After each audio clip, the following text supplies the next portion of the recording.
Well, that was pretty much a case study on how to win a Grand Prix. 1-2 finish for Red Bull Honda on home grounds, as far as Honda's concerned. Two brilliant starts by Max Verstappen. Had to make two because of a first corner shunt or exit of turn 1B shunt between Daniel Ricciardo and Alex Albon. Looked like a sort of first corner, first lap shunt. I'm sure the stewards will go that way. It's certainly interesting to see how quickly the tyres puncture these days. Just sidewall to sidewall and bang, the tyres go.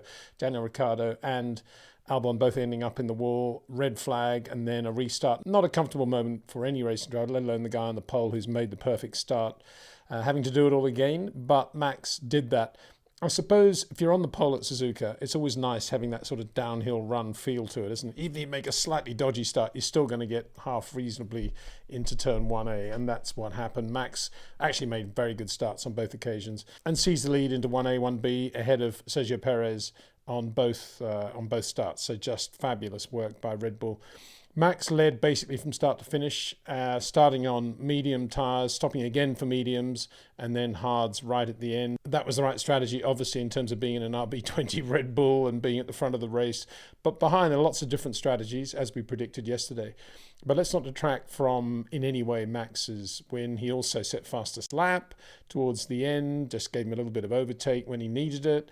And he cruised round to win by 10 seconds from Sergio Perez, who on both pit stop occasions lost ground to Lando Norris and then to more than Lando Norris, but very quickly regained those positions, looking decisive and fast and quick and confident in the second RB20 and finished second, as I say. Very good drive by Sergio Perez as well on a circuit that is always, well, it's demanding at the least, isn't it? And Sergio looking extremely good there. And putting aside probably talk for the moment about whether he should be replaced at Red Bull. As I keep saying, I think he's doing a really good job as Max's other driver. And if he'd won today, possibly the dynamic would be different and be going into China saying, I got a chance for the championship again, as he did last year. But so long as he just stays quiet, he's in very good shape, I think, for keeping that drive in 2025. Carlos Sainz finished a fabulous third for Ferrari. Excellent drive by Carlos. Great qualifying, and he parlayed that into that podium finish. Really good tyre management, just underlining again how well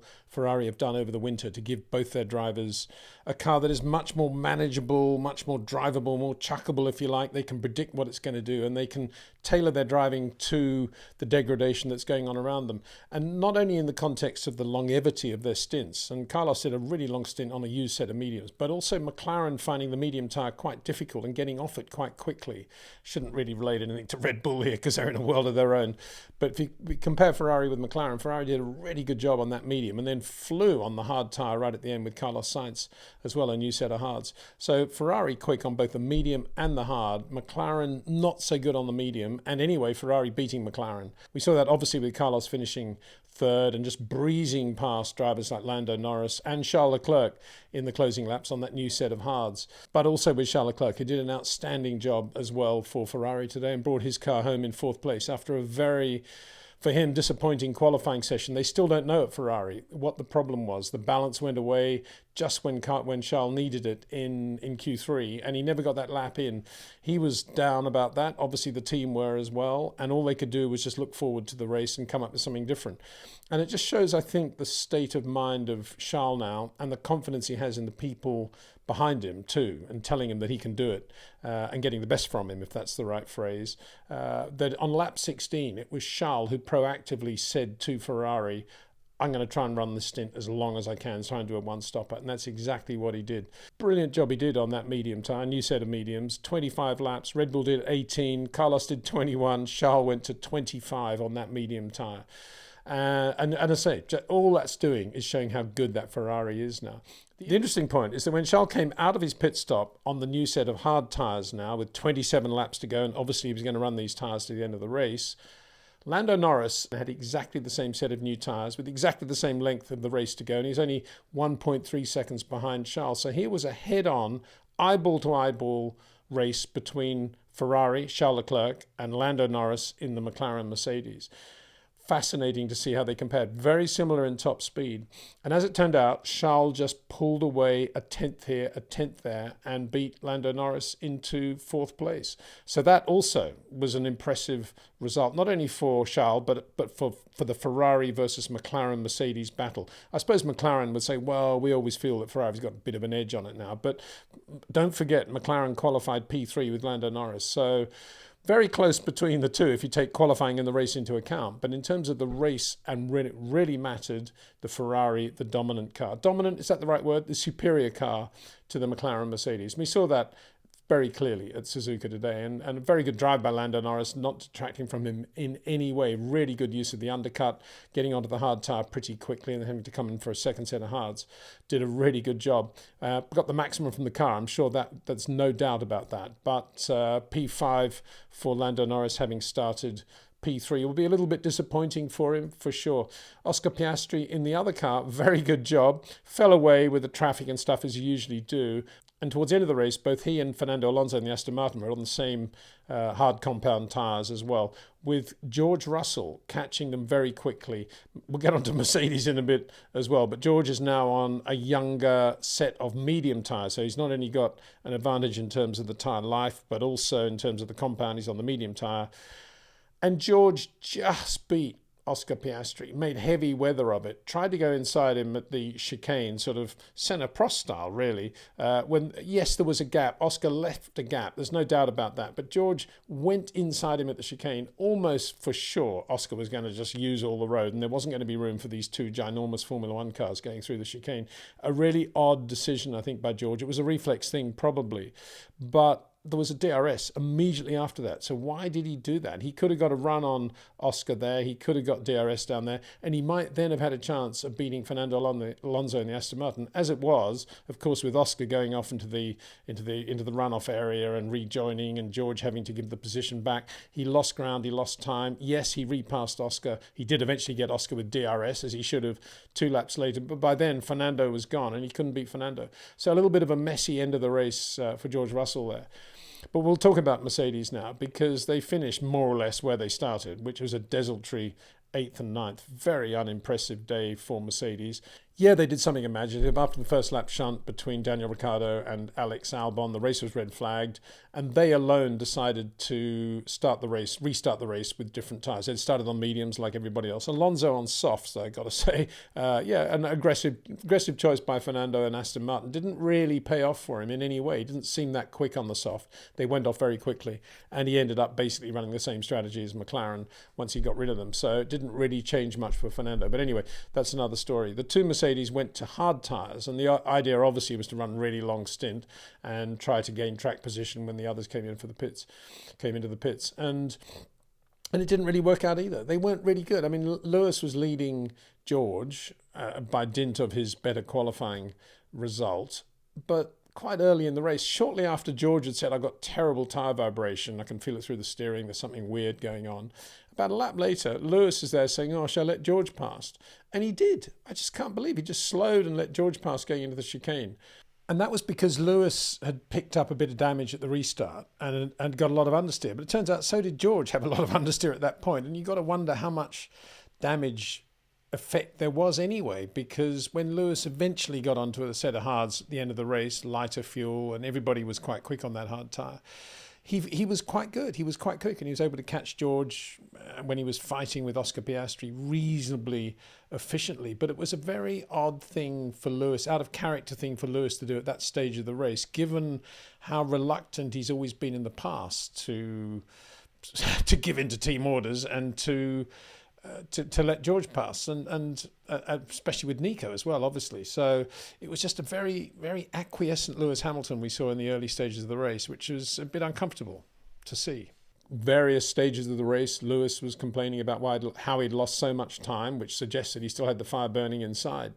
Ran the same strategy as George as well, just trying to go a little bit longer as he could, but on his in laps, the tyres had completely gone, and he lost more time doing that. Just really messy day for Mercedes, as if they didn't really have any answers to anything, and that's, I think that was the case. If they did have answers, they'd be doing a better job. They got beaten, obviously, very clearly, not only by McLaren but also by by Fernando's Aston Martin. Both customer teams from Mercedes. We have to keep reminding everyone. And it's just sad times. And I've never seen Lewis in that situation where he's just sort of said, shall I let George pass? And just lamely lets him pass. Maybe it was just the pressure from George, and he just thought, oh, George is for some reason going quicker than I am. It's very unlike Lewis to be thinking that far ahead in the race. I mean, he's above all, he's a racer. He's a racer of a racing driver. So I have to say I was very confused by that. But yeah, just that underlined really how sad that day was for Mercedes. They could have finished. They could have beaten Fernando. They should have beaten Fernando. The Aston Martin was much slower in a straight line, to the point where Lance Stroll was moaning. He was back into the race. He was on soft tyres, having driven a pretty good race actually, and stayed reasonably out of trouble. And he was on soft tyres going quite quickly and got on the radio and said, I can't believe how slow we are in the straight. It's absolutely terrible. It's like we're in a different category of racing. Weren't they looking at the speed trap times from yesterday? It was pretty clear how slow Aston Martin were. And we saw other teams taking wing out of the car to give themselves a bit more speed on the straight after FP3. But Aston Martin clearly didn't do that. And it's no good complaining about the top speed in the race when they knew how slow they were going into the race. I just couldn't understand what that was all about. Unless, of course, they hadn't been studying, or Lance particularly hadn't been studying the speed trap at times, I don't know. But it was very clear yesterday how slow they were. And they're much slower through the air. And that brings another point, and I have been making this point in videos on Friday and Saturday, that I wonder whether Mercedes ran too little wing in Suzuka. They were surprisingly quick in a straight line, and they didn't need that, didn't really help them. They had DRS anyway, which George eventually used, and they could have done with more downforce, quite clearly, because they just couldn't really do anything with the car. The two drivers, as good as they are, couldn't do anything with that car. So probably they could have run down more downforce. But that was kind of staring them in the face. Well, the top speed, how good they were relative to their nearest opposition, was staring them in the face on the Friday. But that was coloured by how well the drivers spoke about the car and said the car felt really good, well balanced, this and that. Of course, the circuit was picking up grip. And at that point, Max Verstappen wasn't saying, oh, the car feels terrible. He was working away at various things on the Red Bull. And Mercedes was saying, oh, the car's never felt better than it has this year. It's really good, credit to the team and all that stuff. But the track changed. The weather got hotter and everything changed. And Mercedes didn't seem to change with those variables. And they kept the same wing, it seems. They're still quite quick in a straight. They could have done with more downforce. I'm surprised they didn't do that. And that will be, for sure, something they'll be looking at. Not sure they'll be talking about it publicly, but it's probably something they'll be looking at in the debrief. I would hope so, anyway. So in the end, Mercedes finished 7th and 9th rather than 8th and 9th because George did get Oscar Piastri at the end. Oscar's tyres had completely gone off by then. But they could have been 6th and 9th. They could have been 6th and 7th, really, but they weren't. And Yuki Tsunoda was 10th. There was a lot of tyre changing almost at the same time. All the back of the grid teams trying to sort of predict what their opposition was going to do, when they were going to come in. But in the end, it was Yuki Tsunoda who definitely finished a deserved 10th, drove very well all weekend. But I also thought it was a strange day, a bizarre day, the type I've never really seen before at Suzuka. And that is that there were a lot of overtakes, which is fine. It's a function of the track. It's a good track for overtaking. But beyond that, the way the Pirelli tyres at the moment just sort of fall off the cliff. And everybody loves that because it creates a number of overtakes you can have and the stats look terrific. But what it promotes is actually a lack of defence from the drivers. It's as if the drivers, once they know that the guy behind is on tyres that are 5 laps fresher, they don't do anything, really, apart from Kevin Magnussen, I suppose.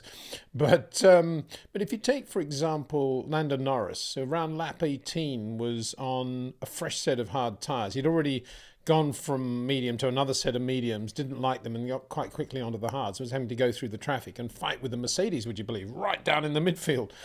Number 2 Mercedes was still on old hard tyres. So, yes, you could argue there wasn't much contest there. But he blew past Lewis Hamilton on the outside going into turn 1. Yeah, okay, DRS coming out of the chicane on that straight. But nonetheless, to pass Lewis Hamilton on the outside just after the Mercedes pits was fairly meaningful, I think.